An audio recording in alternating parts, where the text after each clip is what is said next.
नमस्कार विद्यार्थी मित्रांनो, MG अकॅडमीमध्ये आपल्या सर्वांचं स्वागत आहे. आज आपण CTET पेपर 2 मधील सोशल सायन्स या विषयातील महत्त्वाच्या प्रश्नांचा सराव करणार आहोत. चला तर मग प्रश्न क्रमांक 1. हड़प्पा सभ्यता की सबसे प्रमुख विशेषता निम्न में से कौन सी थी? ऑप्शन ए, विशाल मंदिरों का निर्माण, बी, सुनियोजित नगर व्यवस्था, सी, लौह हथियारों का प्रयोग, डी, घुड़सवार सेना. और इसका सही आंसर है ऑप्शन क्रमांक बी, सुनियोजित नगर व्यवस्था. प्रश्न क्रमांक 2. अशोक के शिलालेख मुख्य रूप से किस नीति की जानकारी देते हैं? ए, सैन्य नीति, बी, धम्म नीति, सी, व्यापार नीति, डी, शिक्षा नीति. और इसका सही आंसर है ऑप्शन क्रमांक बी, धम्म नीति. प्रश्न क्रमांक 3. गौतम बुद्ध ने अपना प्रथम उपदेश कहाँ दिया था? ए, बोध गया, बी, सारनाथ, सी, कुशीनगर, डी, लुम्बिनी. और इसका सही आंसर है बी, सारनाथ. प्रश्न क्रमांक 4. भारतीय राष्ट्रीय कांग्रेस की स्थापना किस वर्ष हुई थी? ए, 1857, बी, 1885, सी, 1905, डी, 1942. और इसका सही आंसर है ऑप्शन क्रमांक बी, 1885. प्रश्न क्रमांक 5. 1857 के विद्रोह का प्रारंभिक प्रमुख केंद्र कौन सा था? ए, मेरठ, बी, मुंबई, सी, मद्रास, डी, पुणे. और इसका सही आंसर है ऑप्शन क्रमांक ए, मेरठ. प्रश्न क्रमांक 6. असहयोग आंदोलन का नेतृत्व किसने किया था? ए, सुभाष चंद्र बोस, बी, महात्मा गांधी, सी, भगत सिंह, डी, सरदार पटेल. और इसका सही आंसर है बी, महात्मा गांधी. प्रश्न क्रमांक 7. इतिहास में प्राथमिक सूत्र का उदाहरण कौन सा है? ए, आधुनिक गाइडबुक, बी, शिलालेख, सी, परीक्षा की कुंजी, डी, आधुनिक सारांश. और इसका सही आंसर है बी, शिलालेख. प्रश्न क्रमांक 8. मानचित्र में दूरी को प्रदर्शित करने के लिए किसका प्रयोग किया जाता है? ऑप्शन ए, प्रतीक, बी, पैमाना, सी, रंग, डी, दिशा. और इसका सही आंसर है पैमाना. प्रश्न क्रमांक 9. पृथ्वी के घूर्णन के कारण क्या होता है? ए, ऋतुओं का परिवर्तन, बी, दिन और रात, सी, वर्षा, डी, ज्वार भाटा. और इसका सही आंसर है ऑप्शन क्रमांक बी, दिन और रात. प्रश्न क्रमांक 10. पृथ्वी सूर्य की एक परिक्रमा लगभग कितने समय में पूरी करती है? ए, 24 घंटे, बी, 30 दिन, सी, 365 दिन, डी, 180 दिन. और इसका सही आंसर है ऑप्शन क्रमांक सी, 365 दिन. प्रश्न क्रमांक 11. भारत में मानसूनी वर्षा मुख्यतः किस कारण होती है? ए, मौसमी पवनों की दिशा में परिवर्तन, बी, केवल समुद्री लहरें, सी, हिमपात, डी, ज्वालामुखी गतिविधि. और इसका सही आंसर है ऑप्शन क्रमांक ए, मौसमी पवनों की दिशा में परिवर्तन. प्रश्न क्रमांक 12. निम्न में से कौन सा नवीकरणीय संसाधन है? ए, कोयला, बी, पेट्रोलियम, सी, सौर ऊर्जा, डी, प्राकृतिक गैस. अब इसका सही आंसर है ऑप्शन क्रमांक सी, सौर ऊर्जा. प्रश्न क्रमांक 13. विविधता में एकता किस विशेषता को दर्शाती है? ए, सभी लोगों की समान भाषा, बी, विभिन्नताओं के बावजूद एकता, सी, केवल धार्मिक समानता, डी, केवल आर्थिक समानता. और इसका सही आंसर है ऑप्शन क्रमांक बी, विभिन्नताओं के बावजूद एकता. प्रश्न क्रमांक 14. लोकतंत्र में अंतिम सत्ता किसके पास होती है? ए, सेना, बी, न्यायपालिका, सी, जनता, डी, नौकरशाही.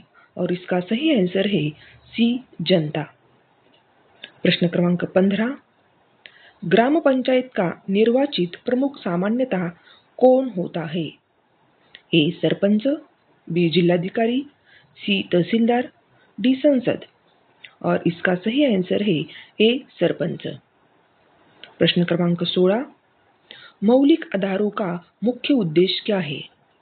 ए. सरकार की शक्ति बढ़ाना, बी. नागरिकों के अधिकारों की रक्षा करना, सी. कर वसूलना, डी. चुनाव करना। और इसका सही आंसर है ऑप्शन क्रमांक बी. नागरिकों के अधिकारों का रक्षा करना। प्रश्न क्रमांक 17, धर्मनिरपेक्ष राज्य का अर्थ क्या है? ए. राज्य किसी एक धर्म को विशेष दर्जा दे, बी. राज्य सभी धर्मों के प्रति समान व्यवहार करे, सी. राज्य धर्म पर प्रतिबंध लगाए, और डी. केवल बहुसंख्यक धर्म को मान्यता मिले। और इसका सही आंसर है बी. राज्य सभी धर्मों के प्रति समान व्यवहार करे। ये धर्मनिरपेक्ष राज्य का अर्थ है। प्रश्न क्रमांक 18, भारतीय संसद के दो सदन कौन से हैं? ए. लोकसभा और राज्यसभा, बी. विधानसभा और विधान परिषद, सी. लोकसभा और विधानसभा, डी. राज्यसभा और पंचायत। और इसका सही आंसर है लोकसभा और राज्यसभा। प्रश्न क्रमांक 19, भारत का सर्वोच्च न्यायालय कहाँ स्थित है? ए. मुंबई, बी. नई दिल्ली, सी. कोलकाता, डी. चेन्नई। और इसका सही आंसर है बी. नई दिल्ली। प्रश्न क्रमांक 20, सार्वभौमिक वयस्क मताधिकार का अर्थ क्या है? ए. केवल शिक्षित लोगों को मतदान, बी. सभी वयस्क नागरिकों को मतदान का अधिकार, सी. केवल सरकारी कर्मचारियों को मतदान, डी. केवल पुरुषों को मतदान। और इसका सही आंसर है ऑप्शन क्रमांक बी. सभी वयस्क नागरिकों को मतदान का अधिकार। प्रश्न क्रमांक 21, हरित क्रांति मुख्यतः किससे संबंधित है? हरित क्रांति मुख्यतः किससे संबंधित है? ए. औद्योगिक विकास, बी. कृषि उत्पादन की वृद्धि, सी. परिवहन विकास, डी. शिक्षा विस्तार।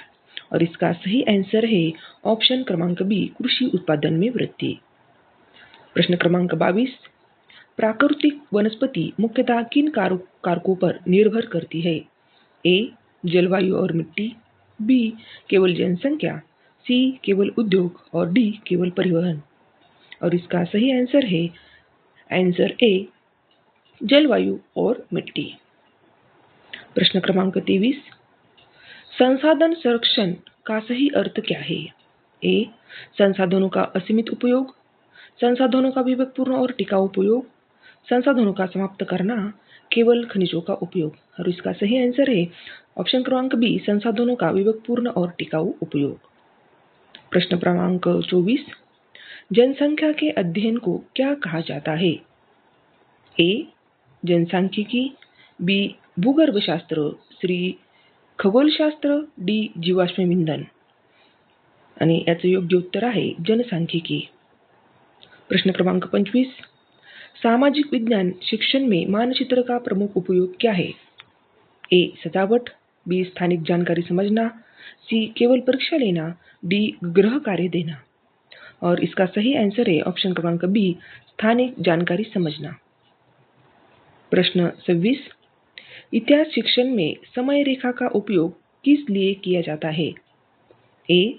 घटनाओं का कालक्रम समझने के लिए, बी. मौसम बताने के लिए, सी. जनसंख्या गिनने के लिए, और डी. मानचित्र बनाने के लिए। और इसका सही आंसर है घटनाओं का कालक्रम समझने के लिए। प्रश्न क्रमांक 27, परियोजना कार्य विद्यार्थियों में मुख्यतः क्या विकसित करता है? ए. केवल रटने की क्षमता, बी. खोज विश्लेषण और समस्या समाधान कौशल, सी. केवल लिखावट, डी. केवल अनुशासन। और इसका सही आंसर है बी. खोज विश्लेषण और समस्या का समाधान कौशल्य। प्रश्न क्रमांक 28, सामाजिक विज्ञान की कक्षा में चर्चा पद्धति का प्रमुख लाभ क्या है? ए. विद्यार्थी को निष्क्रिय बनाना, बी. तर्क और विचार व्यक्त करने की क्षमता विकसित करना, सी. केवल पाठ याद करवाना, और डी. शिक्षक का समय बचाना। और इसका सही आंसर है ऑप्शन क्रमांक बी. तर्क और विचार व्यक्त करने की क्षमता विकसित करना। प्रश्न क्रमांक 29, विद्यार्थियों के स्थानीय अनुभव को सामाजिक विज्ञान शिक्षण में शामिल करने का उद्देश्य क्या है? Option A. पाठ्यपुस्तक हटाना, बी. सीखने को वास्तविक जीवन से जोड़ना, सी. परीक्षा कठिन बनाना, और डी. समय बिताना। और इसका सही आंसर है ऑप्शन क्रमांक बी. सीखने को वास्तविक जीवन से जोड़ना। प्रश्न क्रमांक 30, किसी ऐतिहासिक स्रोत की विश्वसनीयता की जांच करना किस कौशल्य से संबंधित है? ए. आलोचनात्मक चिंतन, बी. केवल स्मरण, सी. नकल, डी. लिखावट। और इसका सही आंसर है ऑप्शन क्रमांक ए. आलोचनात्मक चिंतन। प्रश्न 31, 1857 के विद्रोह का एक प्रमुख कारण क्या था? ए. अंग्रेजों की विस्तारवादी नीतियां, भारत में लोकतंत्र की स्थापना, सी. औद्योगिक क्रांति, डी. हरित क्रांति। और इसका सही आंसर है ऑप्शन क्रमांक ए. अंग्रेजों की विस्तारवादी नीतियां। प्रश्न 32, स्वदेशी आंदोलन का मुख्य उद्देश्य क्या था? ए. विदेशी वस्तुओं का बहिष्कार और स्वदेशी वस्तुओं को बढ़ावा देना, बी. अंग्रेजी शिक्षा समाप्त करना, सी. सेना का विस्तार करना और डी. कर बढ़ाना। और इसका सही आंसर है ऑप्शन क्रमांक ए. विदेशी वस्तुओं का बहिष्कार और स्वदेशी वस्तुओं को बढ़ावा देना। प्रश्न क्रमांक 33, दांडी मार्च किस आंदोलन से संबंधित था? ए. असहयोग आंदोलन, बी. सविनय अवज्ञा आंदोलन, सी. भारत छोड़ो आंदोलन या डी. स्वदेशी आंदोलन। और इसका सही आंसर है ऑप्शन क्रमांक बी. सविनय अवज्ञा आंदोलन। प्रश्न 34, भारत छोड़ो आंदोलन कब शुरू हुआ? ए. 1919, 1930, 1942, 1947। और इसका सही आंसर है 1942। प्रश्न क्रमांक 35, संविधान की प्रस्तावना में भारत को किस रूप में वर्णित किया गया है? ए. राजतंत्र, बी. संप्रभु समाजवादी धर्मनिरपेक्ष लोकतांत्रिक गणराज्य, सी. सैन्य राज्य और डी. उपनिवेश। और इसका सही आंसर है ऑप्शन क्रमांक बी. संप्रभु समाजवादी धर्मनिरपेक्ष लोकतांत्रिक गणराज्य। प्रश्न क्रमांक 36, स्थानीय स्वशासन का प्रमुख उद्देश्य क्या है? ए. सत्ता का केंद्रीकरण, बी. स्थानीय लोगों की शासन में भागीदारी, सी. संसद को समाप्त करना, डी. न्यायपालिका को कमजोर करना। और इसका सही आंसर है ऑप्शन क्रमांक बी. स्थानीय लोगों की शासन में भागीदारी। प्रश्न क्रमांक 37, निम्न में से कौन सा पुरातात्विक स्रोत है? ए. सिक्के, बी. आधुनिक ब्लॉग, सी. रेडियो समाचार, डी. टीवी धारावाहिक। और इसका सही आंसर है ऑप्शन क्रमांक ए. सिक्के। प्रश्न क्रमांक 38, मोहनजोदड़ो किस सभ्यता से संबंधित है? ए. वैदिक सभ्यता, बी. सिंधु घाटी सभ्यता, सी. मौर्य सभ्यता और डी. गुप्त सभ्यता। और इसका सही आंसर है ऑप्शन क्रमांक बी. सिंधु घाटी सभ्यता। प्रश्न क्रमांक 39, मौर्य साम्राज्य का प्रसिद्ध शासक कौन था? ए. अशोक, बी. अकबर, सी. हर्षवर्धन, डी. समुद्रगुप्त। और इसका सही आंसर है ऑप्शन क्रमांक ए. अशोक। प्रश्न क्रमांक 40, लोकतंत्र में विपक्ष का प्रमुख कार्य क्या है? ए. सरकार के कार्यों पर निगरानी रखना, बी. चुनाव रोकना, सी. न्यायपालिका चलाना, डी. संविधान समाप्त करना। और इसका सही आंसर है ऑप्शन क्रमांक ए. सरकार के कार्यों पर निगरानी रखना। प्रश्न क्रमांक 41, सामाजिक विज्ञान में स्रोत आधारित प्रश्न किस क्षमता को विकसित करते हैं? सामाजिक विज्ञान में स्रोत आधारित प्रश्न किस क्षमता को विकसित करते हैं? ए. स्रोतों का विश्लेषण, बी. केवल रटना, सी. केवल लिखना, डी. केवल सुनना। और इसका सही आंसर है ऑप्शन क्रमांक ए. स्रोतों का विश्लेषण। प्रश्न क्रमांक 42, भूमिका अभिनय का सामाजिक विज्ञान में प्रमुख लाभ क्या है? भूमिका अभिनय का सामाजिक विज्ञान में प्रमुख लाभ क्या है? Option A. अनुभवात्मक सीखने को बढ़ावा देना, बी. केवल मनोरंजन करना, सी. पाठ याद करवाना और डी. परीक्षा समाप्त करना। इसका सही आंसर है ऑप्शन क्रमांक ए. अनुभवात्मक सीखने को बढ़ावा देना।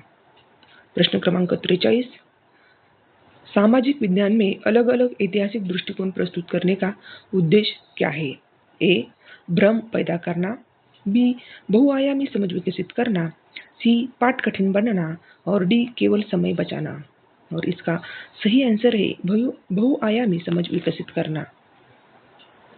प्रश्न क्रमांक 44, मूल्यांकन का सबसे प्रभावी तरीका कौन सा माना जाता है? ए केवल वार्षिक परीक्षा, बी विभिन्न प्रकार के सतत मूल्यांकन, सी केवल मौखिक परीक्षा और डी केवल गृह कार्य। और इसका सही आंसर है ऑप्शन क्रमांक बी, विभिन्न प्रकार के सतत मूल्यांकन। प्रश्न क्रमांक 45, भारत में कानून बनाने का प्रमुख कार्य किसका है? ए संसद, बी निर्वाचन आयोग, सी न्यायपालिका, डी ग्राम पंचायत। और इसका सही आंसर है ऑप्शन क्रमांक ए संसद। प्रश्न क्रमांक 46, भारत की जलवायु को मुख्यतः किस प्रकार की जलवायु कहा जाता है? ए मानसूनी जलवायु, बी भूमध्य सागरीय जलवायु, सी ध्रुवीय जलवायु, डी मरुस्थलीय जलवायु। और इसका सही आंसर है ऑप्शन क्रमांक ए मानसूनी जलवायु। प्रश्न क्रमांक 47, भारत में कृषि के लिए मानसून क्यों महत्वपूर्ण है? ए सिंचाई और वर्षा का बड़ा हिस्सा मानसून पर निर्भर है, बी मानसून केवल तापमान बढ़ाता है, सी मानसून से खनिज बनते हैं, डी मानसून से पर्वत बनते हैं। और इसका सही आंसर है ए सिंचाई और वर्षा का बड़ा हिस्सा मानसून पर निर्भर है। प्रश्न क्रमांक 48, सामाजिक विज्ञान शिक्षण का प्रमुख उद्देश्य क्या होना चाहिए? केवल तथ्यों को रटाना, समाज को समझने और आलोचनात्मक सोच विकसित करना, केवल परीक्षा की तैयारी करना या केवल पाठ्यपुस्तक पढ़ना। और इसका सही आंसर है ऑप्शन क्रमांक बी, समाज को समझने और आलोचनात्मक सोच विकसित करना। प्रश्न क्रमांक 49, यदि विद्यार्थी किसी ऐतिहासिक घटना के कारण पर प्रश्न उठाता है तो शिक्षक को क्या करना चाहिए? यदि विद्यार्थी किसी ऐतिहासिक घटना के कारणों पर प्रश्न उठाता है तो शिक्षक को क्या करना चाहिए? ऑप्शन ए प्रश्नों को रोक देना चाहिए, बी प्रमाणों के आधार पर चर्चा करवानी चाहिए, सी केवल उत्तर रटवाना चाहिए या डी विद्यार्थियों को दंड देना चाहिए। और इसका सही आंसर है ऑप्शन क्रमांक बी, प्रमाणों के आधार पर चर्चा करवानी चाहिए।